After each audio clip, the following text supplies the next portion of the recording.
togara naye muna October kukuta nisukisa series togara naye muna October numba kuti ndiyo muna October anzwa iwo kuti muna October ukarara naye kokuranga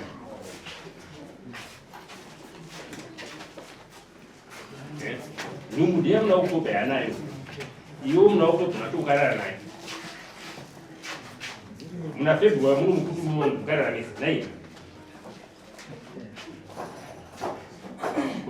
kuda kuramba October ongoka dzire yati October ongoka dzire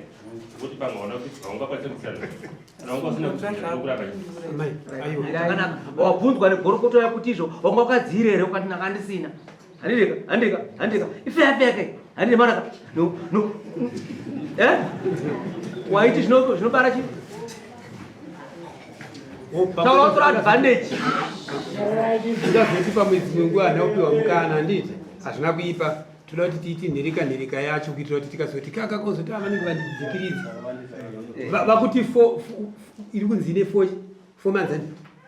October womubvuma nditi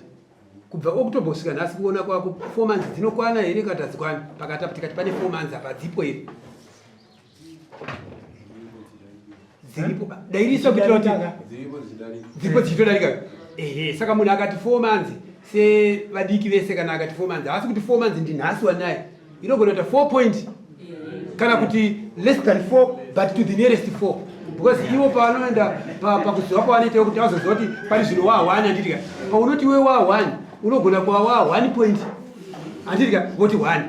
saka iwewe pakuziva kwauri kuitewo kuti uti 4 months uri kuweka 4 months dzipakareni handitika asi ivo vane maverengero yavanoita ndichida kurerutsira kuti vane maverengero yavanoita kuti vati waa1 yacho saka i4 point yauri kuziva iwewe saka ndipo ngatiti kana ine 4 point uri kuti tisatendesa mberi nyaya kana iri 4 point unebvuma here kana kuti kana iri 4 point haizi